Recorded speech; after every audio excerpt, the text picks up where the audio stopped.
workshop as a proposal for SCMS, which also included Vishnu Ghosh, Greg Mordowitz, and Tom Law as panelists, I had planned to speak about the deluge of contemporary documentary about AIDS history, made primarily by my generation looking back at ourselves. We Were Here, How to Survive a Plague, United in Anger, Sex and an Epidemic, Veto, and others. But I can't. Instead, I will read from an adapted version of a public talk I gave at UCLA in 2008 for the Make Art Stop AIDS show. There, I had been asked to talk about the AIDS video in that show in relation to the larger history of AIDS video, a topic and practice I specialized in since the mid-1980s. But then, the curator censored the work of art commissioned for the show by a South African gay mixed-race artist named Brenton Mart. I had to acknowledge that censorship rather than either being a good academic or a polite guest. I have chosen to do the same here. Now, in this case, to be very clear, we weren't censored. We weren't chosen to give a workshop and then pulled out after the impermissible qualities of our work about AIDS showed themselves. However, we were silenced before the fact, which demanded that we act. And so we created this sideshow. Now, before I perform my part and read from a repurposed version of my previous angered censorship response, which can be found full online on Jump Cut, thank you Julia Lesage, I do want to give a shout out to Chris Holmland, the president of SCMS, a queer scholar of real importance and a supporter of AIDS scholarship more specifically, who interacted quite closely with me once she learned about the plight of our panel and this renegade offering. She offered us her condolences and even an official room in the hotel.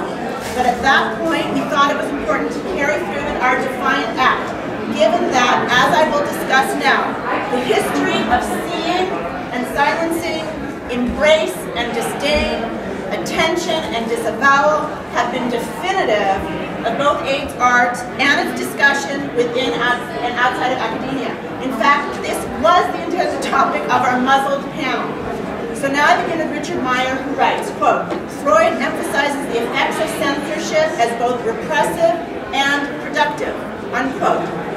Silence equals death, and silencing demands an AIDS act. It propels AIDS art. It always has. It still does. Annette Kuhn calls this the circuit of censorship. I thank the censor for this new framework which to gaze upon both the familiar, tired, and trying history, as well as a new body of documentary work about AIDS. When the programming committee decided not to include our workshop on today's schizophrenic visibility and silencing of AIDS, I understood this as a direct attack on me, my friends and colleagues, the dead, our history, and the very media movements and studies that we make and made in response. As days and weeks passed after learning of our panel's rejection, I didn't get less disturbed by time and distance, relaxing into the fact, into their act, saying to myself, well, there are a lot of panels, and it wasn't personal. No, that's not how I felt.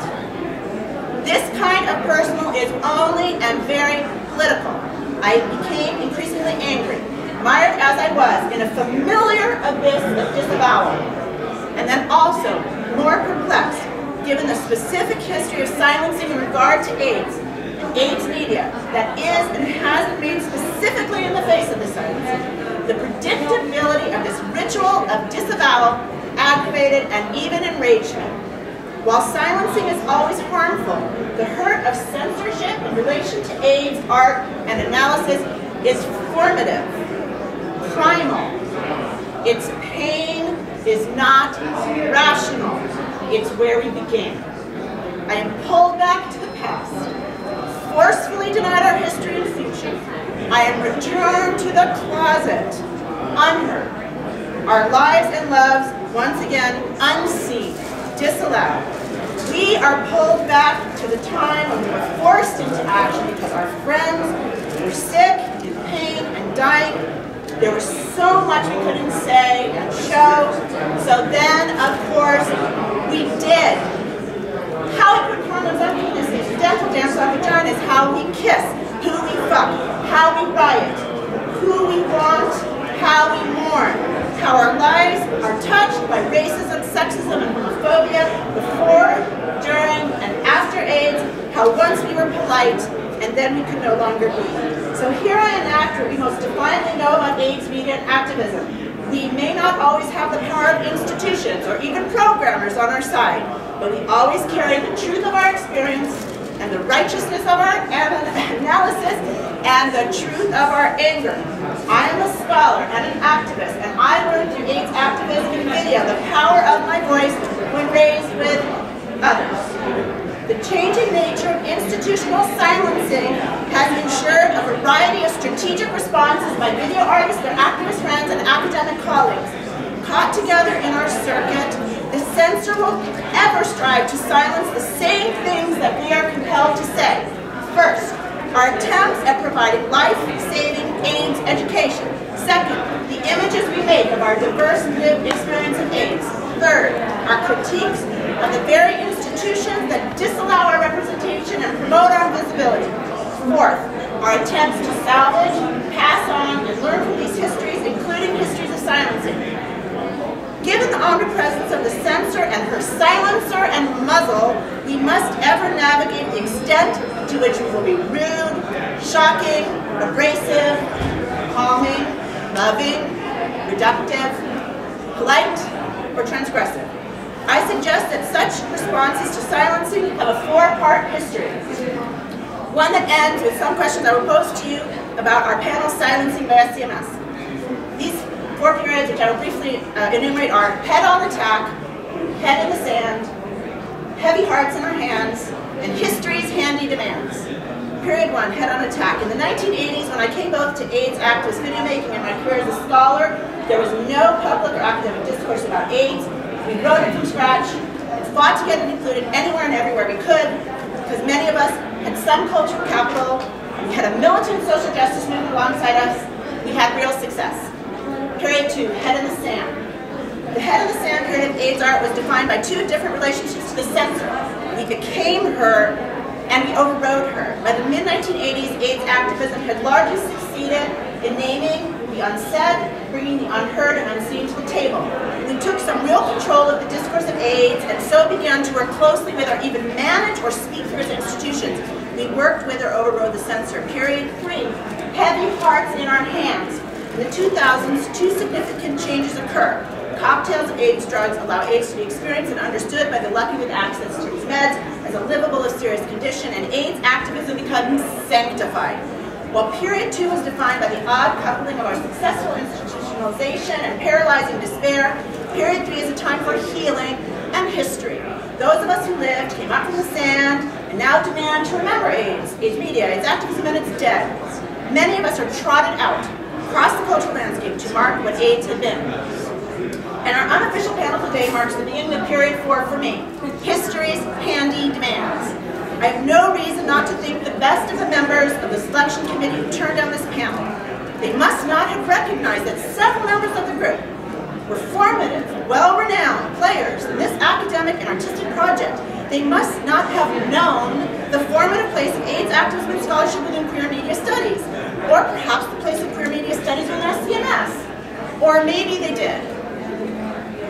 But I imagine that they did not silence us because they are anti-AIDS or anti scholarship, or that they are homophobic. They silenced us because they didn't know that AIDS or our analysis of it mattered to us, to them, or to SCMS. But how can that be, given the 25-year anniversary of ACT UP, and the 20-year anniversary of the nuclear cinema that it largely spawned, has put AIDS front and central on the cultural barometer this year, that there was an AIDS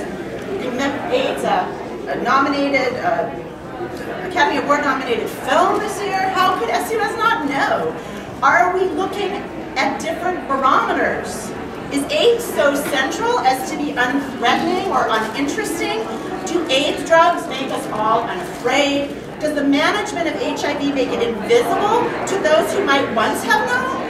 Does our lack of an organized AIDS movement permit those who feel unassociated to forget? Could it be that the sanctifying and cleansing function of the passiveness of AIDS has taken away its and our edge, its and our marginality? Was this the only thing we ever actually had in our favor? This the very thing that killed us? By engaging openly with a circuit of censorship, we can be our most productive because it forces us to ask who silences us, why, with what ramifications, and then what art and action are the best and necessary responses. I hope this is what we will take up next in the unofficial conversation that follows.